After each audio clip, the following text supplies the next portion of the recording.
but that's a significant qualification. But the principles are there, and they come right up to the present. It's also been understood, by now and this battle, sort of struggle up and back between the two conceptions of democracy is a large part of modern history, major theme of modern history, runs right through the 19th century. It's hard to remember now, but in the 19th century, which was a rather anarchic period in the United States, it was quite generally assumed that you not only had to have an equal and participatory society, but that even wage labor was an intolerable infringement on human rights. That wasn't a radical position. That was the slogan of the Republican Party, for example. You could read it in the New York Times editorials in 1870. It was the slogan under which many Northern workers fought the Civil War. It was Abraham Lincoln's, position. Wage labor is not very different from chattel slavery because it's a fundamental infringement on rights. It was the major theme of the working class press, which was quite lively around this area, run by women from the farms and artisans and so on. Their position was, look, if you have a democracy, the people who work in the mills have to own them, and you have to move towards real participation and direct control and so on. And that remained major themes of perfectly mainstream U.S. thinking right up until the corporatization of America about 100 years ago, when corporations developed collectivist legal institutions, as they were called, which got enormous rights, the rights of persons, but in fact well beyond persons because they're immortal and huge in comparison with persons. That was sharply attacked by conservatives, a breed that doesn't exist anymore, but did exist a century ago, people who really believed in classical liberal doctrines. They recognized that corporations were themselves a major attack on markets, and that also an attack on the natural rights doctrines on which, conceptions of human rights and liberty were developed. That was a big change, and it's again not graven in stone. These were decisions. Well, I haven't really even started on what I want to talk about, which is how all this looks in the modern world, and I'll stop. But let me just say that none of this is changing. It's all going on right today. So you take today's headlines, you find all of this stuff happening. So let's take, say, the debate over fast track, recent debate. What was the fast track debate about? Well, the way it was presented was as if it was a debate over trade. But that can't be right. I mean, it wasn't, the fast track legislation was not about trade. It was about who participates in deciding what kind of trade relations to make. It was about democracy. Fast track means no participation. Right? I mean, it's perfectly consistent to be opposed to fast track and to be in favor of free trade. Right? In fact, it's perfectly consistent. In fact, that's not very different from the actual position of the opponents of fast track, although you wouldn't know that from the newspapers. So the labor movement, which is continually denounced, because of its opposition to trade and, muscle-bound and crude, unenlightened tactics and all this kind of stuff, nationalistic, they actually have a position on trade. You wouldn't know it because it was suppressed, totally suppressed during the NAFTA debate, and is still suppressed. But their position is that international trade is a very good thing. We ought to have it. We ought to have more of it. But it shouldn't solely be based on investor rights. It should be what are called free trade agreements are really investor rights agreements. And the position of labor is, well, there's something beyond investors. There's people, for example. There's working people. There's communities. There's the environment, meaning future generations and so on. They also should have trade agreements should be concerned with their rights, not just with investor rights. The reason for the opposition to fast track was, well, that's a way of avoiding all these things and ensuring that it's just going to be investor rights. Because if it's fast track, no participation, just the more capable set of men deciding on their own without anybody bothering them, yeah, sure, it'll be investor rights, like NAFTA, which is not a free trade agreement. NAFTA is highly protectionist in many respects, and it's an investor rights agreement. That was the issue at fast track. You wouldn't know that looking at the discussion. But if you just think through the logic, it's kind of obvious. I mean, fast track in itself has nothing to do with trade.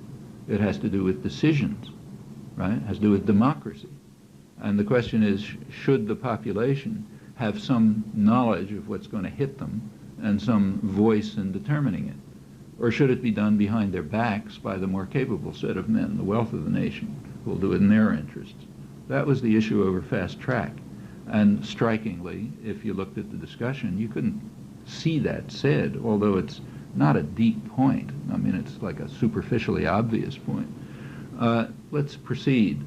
The crucial issue behind fast track, it's a fair speculation, since there's no discussion about this, so you can only speculate. But I think a very fair speculation is that the issue behind fast track was not whether Chile should be brought into NAFTA. Nobody cared much about that, including the Chileans.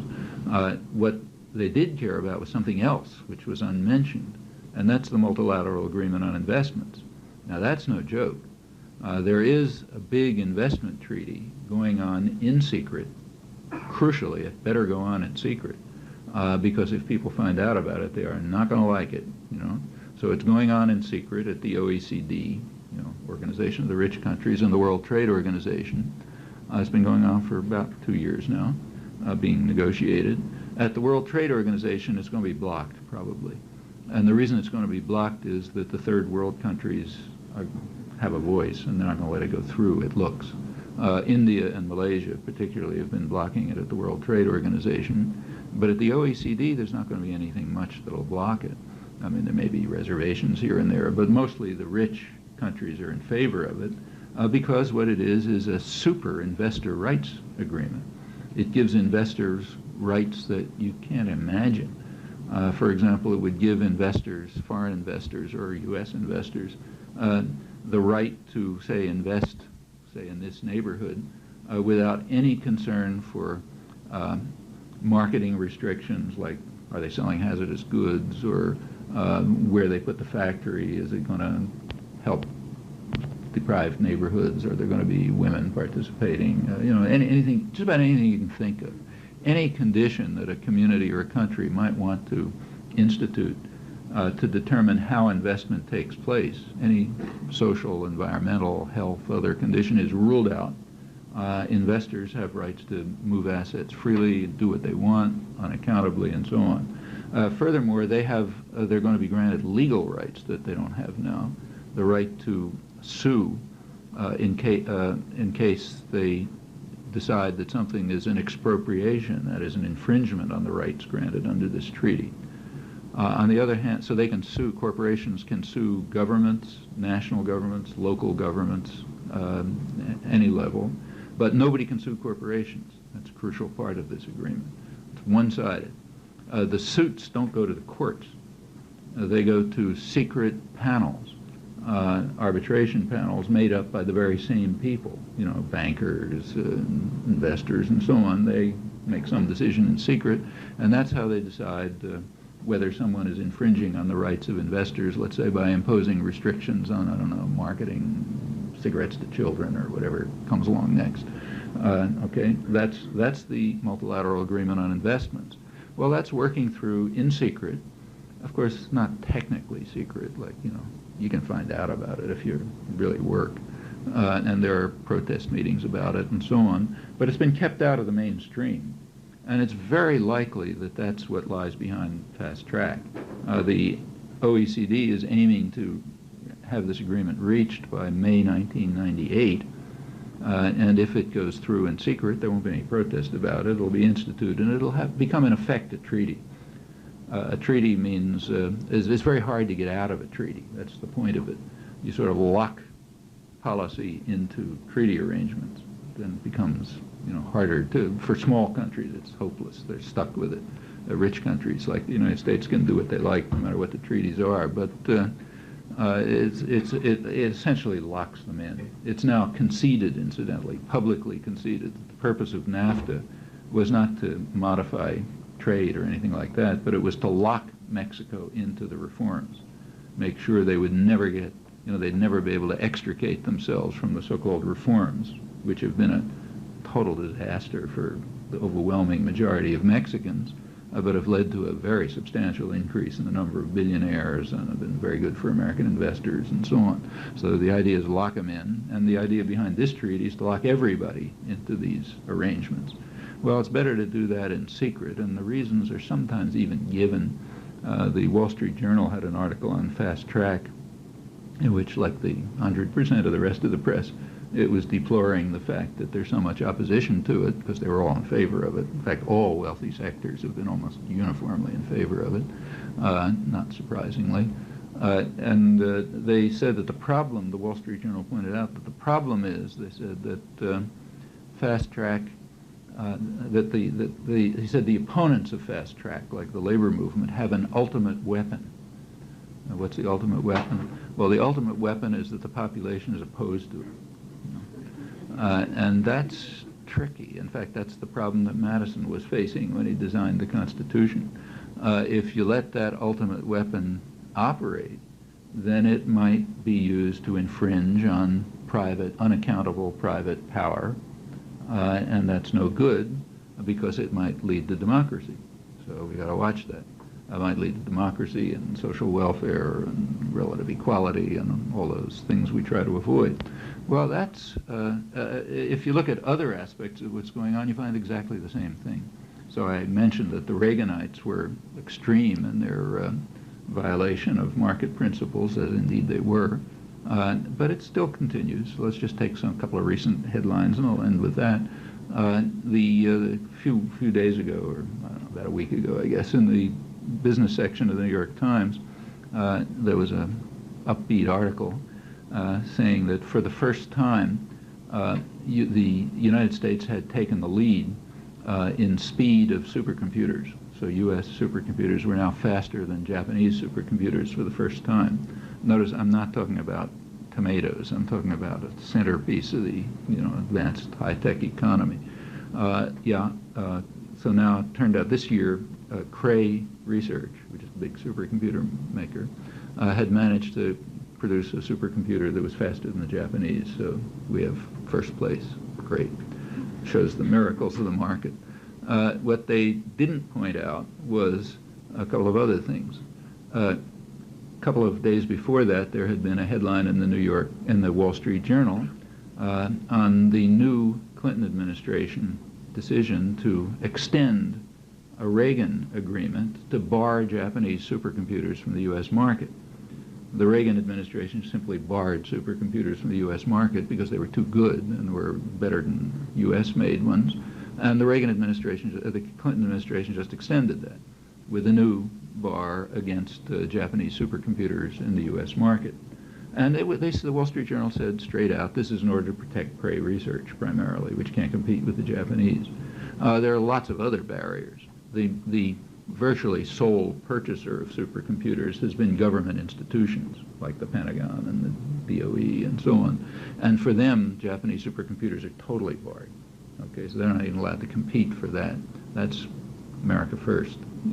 So for the market for supercomputers, the Japanese are barred altogether. Now they're barred. The Reagan administration furthermore barred them from import. Now the Clinton administration has extended it. Now, finally, Cray has better supercomputers. Why?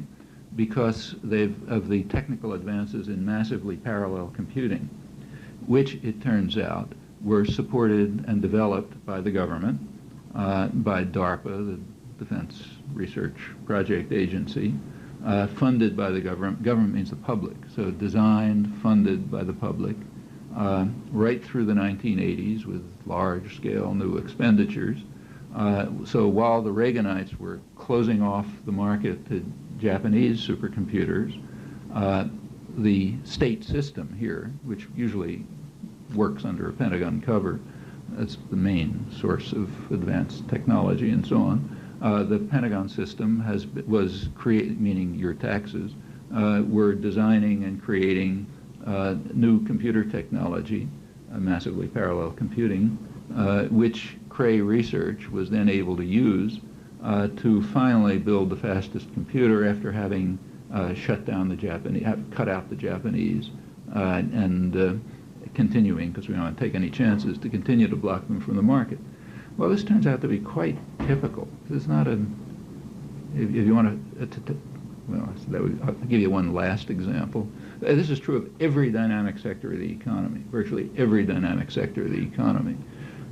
Cray is maybe extreme. Cray is called private enterprise, which is partly true. The profits are private and the management is private, but nothing else about it is private. The market is government, almost totally government. The technology is state subsidized, developed, and supported. But the profits are, and if there's any risk, that's taken by the public. So risk is socialized, cost is socialized, ideas are socialized, development is socialized, but profit is, and they're protected from competition, but profit is privatized and management remains privatized. That's very typical of the way the economy works. I said that was going to be the last example, but I'll give you one more. The World Bank Development Report, which is quite interesting, those things are worth reading. They are now in favor of what they call state-market interaction. They think it's a good thing, it's a shift from before.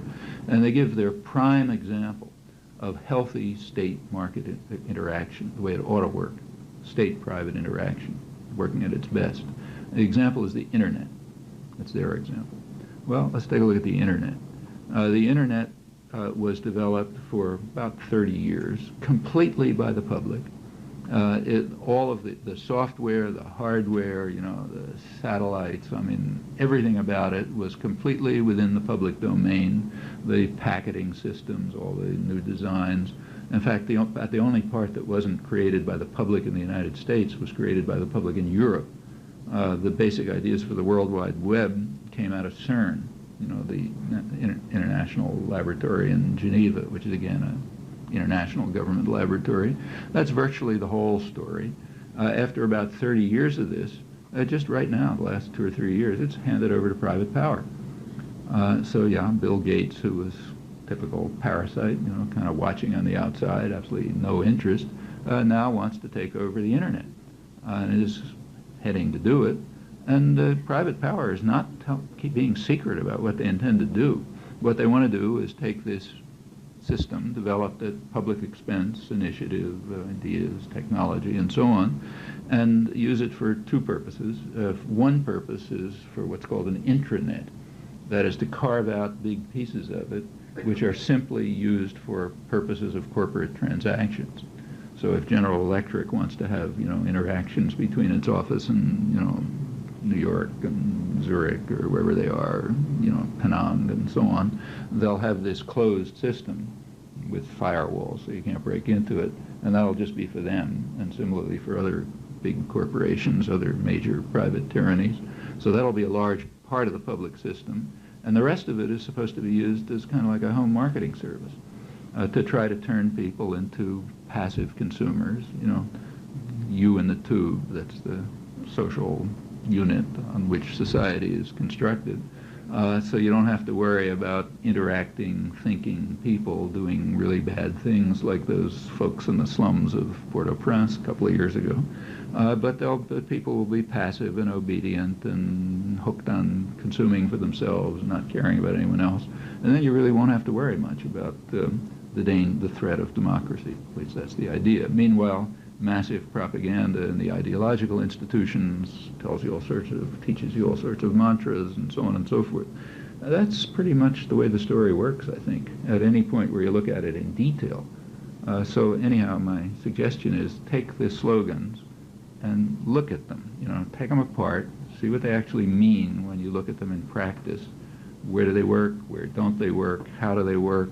What are the results? I think you find a picture that's very, very different from the conventional one.